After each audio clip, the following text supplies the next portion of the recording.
Our country is still in the midst of conflict. We talked a little bit about that last week. It looked like it was starting to calm, at least to some degree, and then another event happened in Atlanta on Friday, and at least in that place, and I won't be surprised if in other places the flames fan back up again. And when we talked about it last week, I didn't offer a solution to the racial divide in this country other than Christians trying to live the gospel, trying to manifest the truth of the gospel in our lives and to shine the glory of God in a dark and confused world engaged in crazy behavior. What I want us to do today is I want us to think about resolving conflict. Now, I don't want to pretend that what I'm going to suggest today would heal the racial divide in our country, at least very quickly. But I know that what the Bible teaches us and what the Bible tells us about conflict is useful. It is powerful. It is beneficial. And it is especially powerful in personal conflict.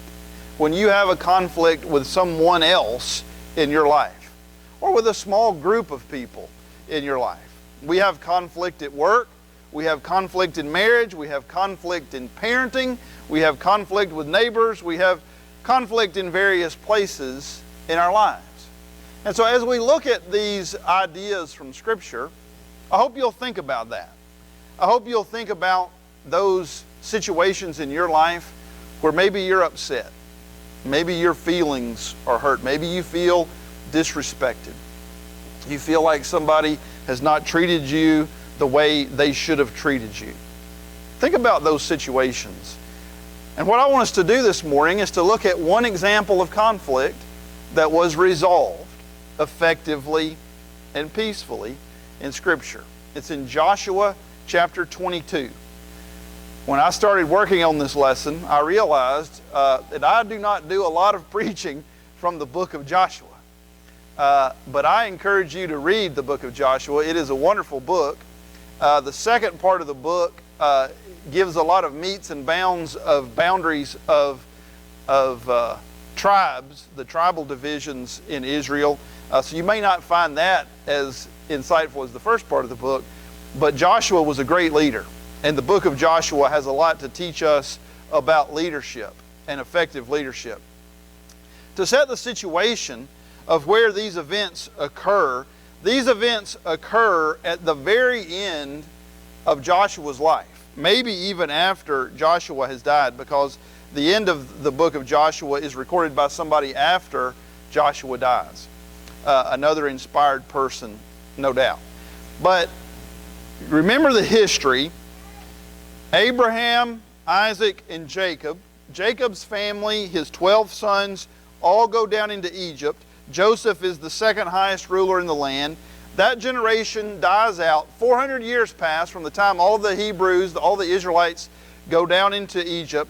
400 years pass. The Israelites are then enslaved in Egypt.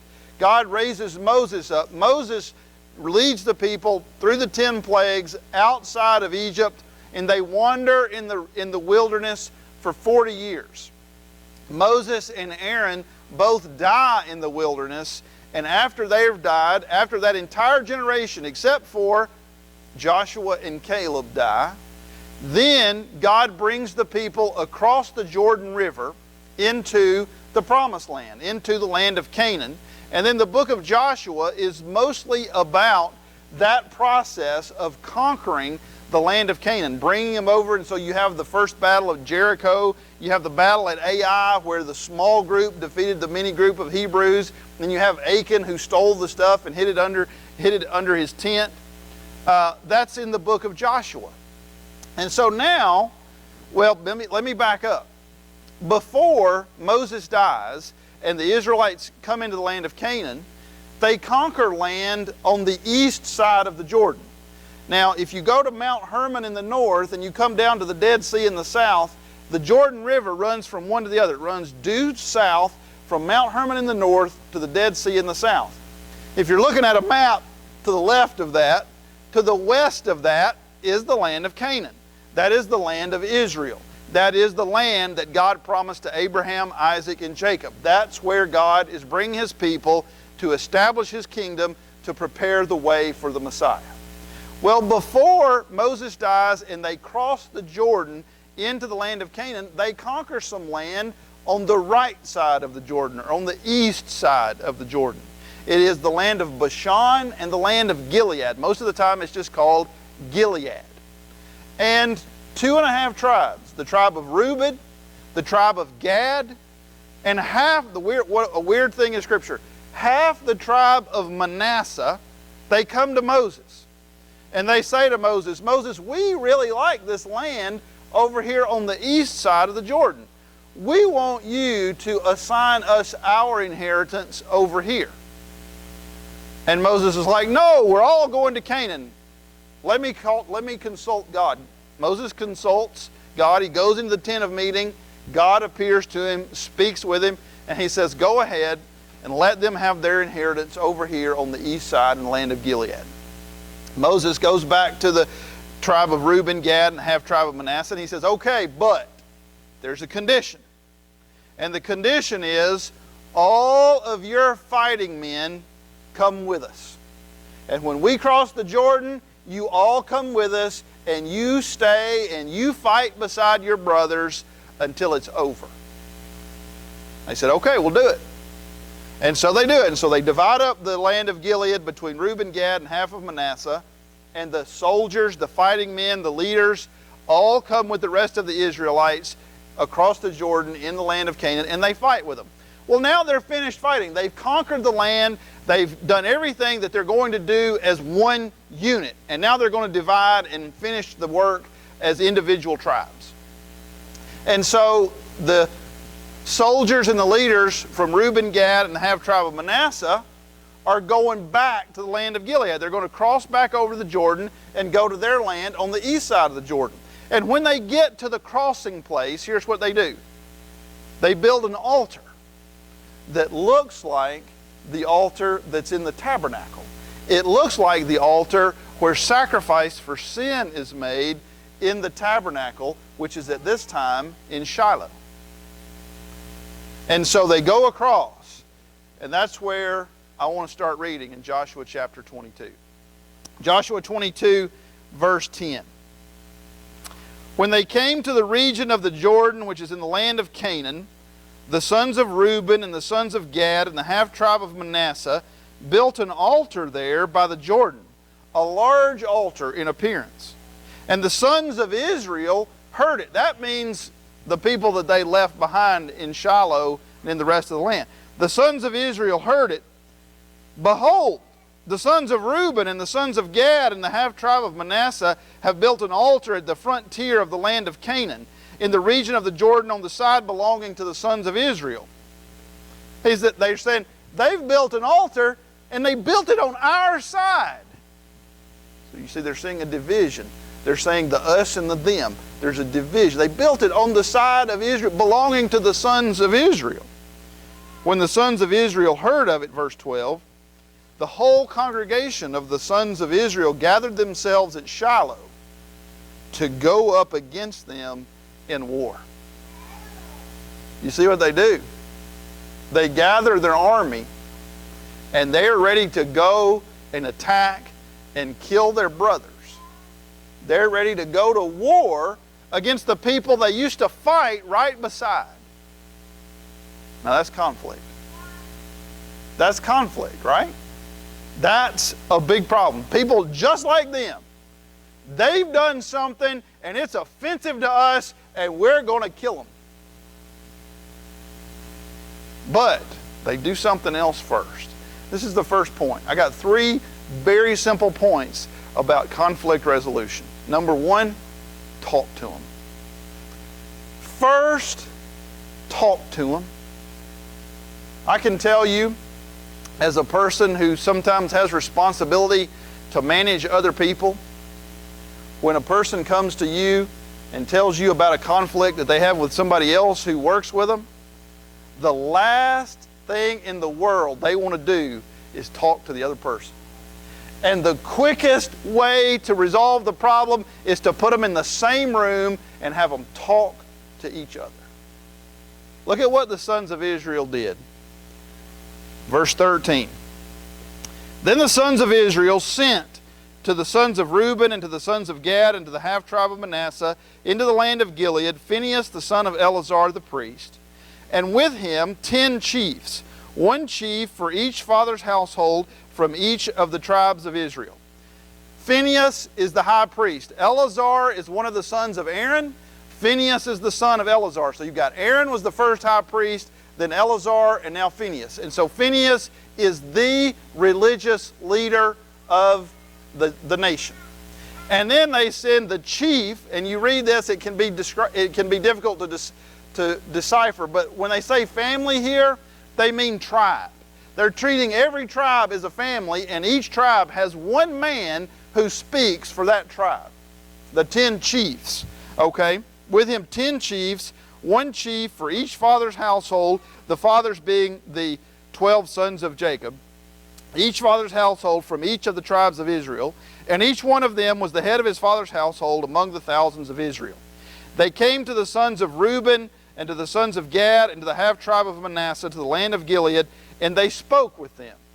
Okay, so you got 11 men, a delegation of 11 men going from Israel and Shiloh to the land of Gilead to speak to the leaders of these 2.5 tribes. Saying, verse 16, "Thus says the whole congregation of the Lord, what is this unfaithful act which you have committed against the God of Israel, turning away from following the Lord this day, by building yourselves an altar to rebel against the Lord this day?" Notice their communication is pretty clear and pretty straightforward. Now, quite frankly, it's also dripping with quite a bit of judgment. They have jumped to some conclusions. They have drawn some conclusions and condemned some motives without really knowing all the facts. But the main thing, the thing that they did right, is they went to him and they said, "You're rebelling against God, and we don't like it." Right? Talk to them. Ephesians chapter 4, verse 25. It doesn't look like he's talking about conflict, but when you read the instructions that were given there, you see it is exactly the same recipe for how to deal with conflict. Ephesians chapter 4, verse 25 says, "Therefore, laying aside falsehood, speak truth, each one of you with his neighbor, for we are members of one another." You say, "Well, what? It just says tell the truth. Don't be a liar." That doesn't have anything to do with conflict. Look at the next verse. The exact next word is, "Be angry and do not sin. Do not let the sun go down on your anger, and do not give the devil an opportunity." You see what he's saying? He's saying when you're angry, the devil has an opening into your heart. When you're upset, when you're frustrated, when you're mad, the devil has an opportunity to lead you away from God. He has an opportunity to poison your mind and poison your heart and to get you to inflict damage on yourself and damage on other people. We talked about that last week, how the problems in our world all come from Satan. Well, one of the ways Satan causes problems in our world is when we let anger fester. And so what do you do when you're angry, but you're not supposed to sin, but you're not supposed to let the sun go down on your anger? Speak truth, each one of you with his neighbor. Verse 25. Talk to him. Go and speak. Why do you not want to do it? Why do we hesitate? Why do we resist? I resist. I see other people resist. To me, it looks like almost a universal reaction. There are some people who love conflict. There are some people who love to confront other people, but I can tell you it's a small percentage in my experience. And I am not among them. I do not like it. Look at what Jesus said Matthew chapter 10. Matthew chapter 10, Jesus is talking about something else. Jesus is talking about proclaiming the gospel. Jesus is talking about telling people the truth about what God's will is. But look at what he says will get in our way. Matthew chapter 10, verse 26. Therefore, do not fear them. It's fear. It's fear. We're afraid. We're afraid of how they'll react. We're afraid of what they will say. We're afraid of what they'll say to other people about us. We're afraid of how they will treat us in the future. We're afraid of what will happen to the relationship. We're afraid that they'll attack us physically. We're afraid. Jesus says, therefore, do not fear them, for there is nothing concealed that will not be revealed, or hidden that will not be known. What I tell you in the darkness, speak in the light, and what you hear whispered in your ear, proclaim upon the housetops. Brothers and sisters, there is a unique power in the truth. The truth is so often compared to light because light dispels darkness.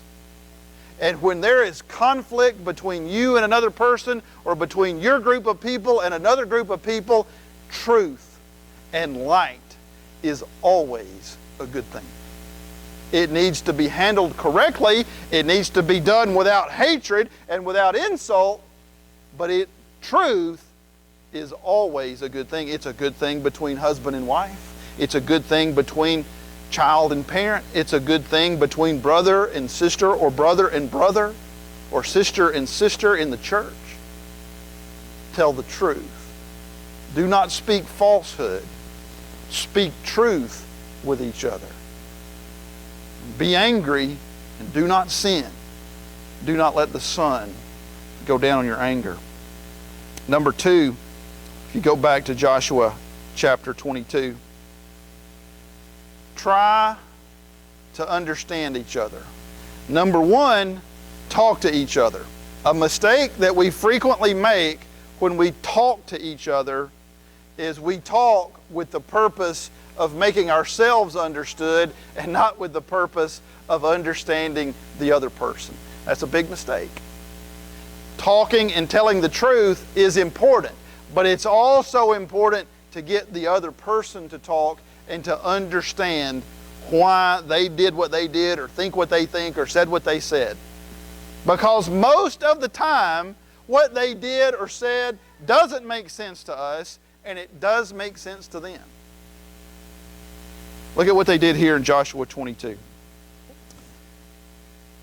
Verse 16. This is the Israelites, the main Israelites, speaking to the 2.5 tribes. Thus says the whole congregation of the Lord, what is this unfaithful act which you have committed against the God of Israel, turning away from following the Lord this day by building yourselves an altar? Now notice that the Israelites tell the 2.5 tribes what they are afraid of and what they think this building of this altar means. At the end of verse 16, they said, to rebel against the Lord this day. Verse 17, is not the iniquity of Peor enough for us, from which we have not cleansed ourselves to this day, although a plague came on the congregation of the Lord? They said, we have seen God bring a plague on us before because somebody did something. The Baal of Peor is when the sons of Israel went to the daughters of the Moabites and began engaging in sexualized, illicit worship practices with the Moabites. And God sent a plague and over 20,000 people died. And these people say, we remember the plague. Don't you remember the plague? We're afraid you're going to bring another plague on us. You see, so much of this is driven by fear. So many times when we're angry or when somebody else is angry, there's fear at the heart of it. You see more of it here. Verse 18, that you must turn away this day from following the Lord. If you rebel against the Lord today, He will be angry with the whole congregation of Israel tomorrow. What they're saying is, what you're doing threatens us. Now, I love the commitment that they show to God.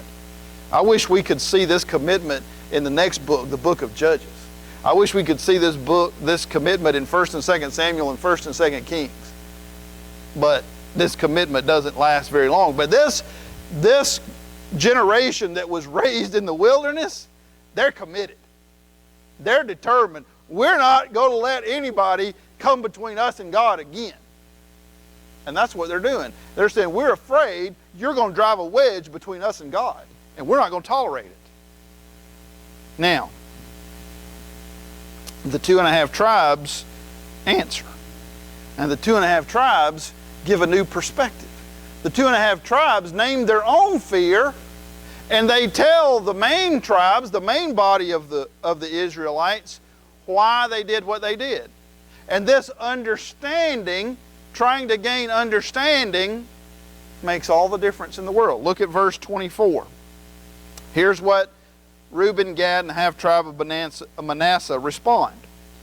But truly, we have done this out of concern for a reason, saying, in time to come your sons may say to our sons, what have you to do with the Lord, the God of Israel? For the Lord has made the Jordan a border between us and you sons of Reuben and sons of Gad. You have no portion in the Lord. So your sons may make our sons stop fearing the Lord. Therefore we said, let us build an altar, not for burnt offering or for sacrifice. Rather, it shall be a witness between us and you, between our generations after us, that we are to perform the service of the Lord before Him with our burnt offerings and with our sacrifices and with our peace offerings, so that your sons will not say to our sons in time to come, you have no portion in the Lord. You see, the 2.5 tribes are also motivated by fear. Their fear is they're going to be excluded. Their fear is that the rest of the Israelites are going to draw an arbitrary line based on geography and say, well, you're living on the wrong side of the Jordan. You can't come to the tabernacle. You don't have any place in the worship of God. You're not welcome here. And so we built this altar as proof. We built this altar as proof that we're one people. We built this altar as proof that we are the same. And so when your sons who didn't go through what we've been through, and they forget about where we came from, and they start saying, you're not the same as us, well, we can look at this altar and we say, you see this altar right here? It was built to remind everybody that we're all the same. You see, understanding makes all the difference. Understanding why the other person does what they do, understanding why they feel what they feel, understanding why they say what they say, understanding what fear motivates them, makes all the difference in resolving conflict. Husbands and wives need to understand each other. You're fighting over where you squeeze the toothpaste. You're fighting over which direction the toilet paper roll turns. I'm telling you right now, there's a fear underneath it that's driving one of you and maybe both of you. And if you don't understand what that is, and you don't understand why that person gets upset over something so innocuous, yeah, that's true. You don't understand, and you need to, because there's something deeper at play. There's something motivating that behavior. And if you'll talk and you'll try to understand, you can resolve it. Children, you can't understand why your parents think that your room has to be clean, or they think you need to do chores and there is no good reason for it. Well, you may not know the reason for it, but I'll promise you, your parents are driven by fear. They're driven by the fear of what kind of person you might become if they don't do their job correctly. And if you'll understand their fear, if you'll understand why they really do what they do, make a big difference.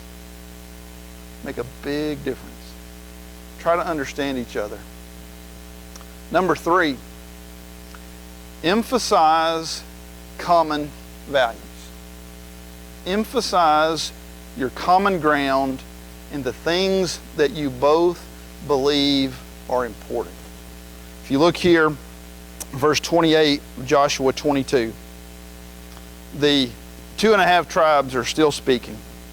Therefore we said, it shall also come about, if they say this to us or to our generations in time to come, then we shall say, see the copy of the altar of the Lord which our fathers made, not for burnt offering or for sacrifice, rather it is a witness between us and you.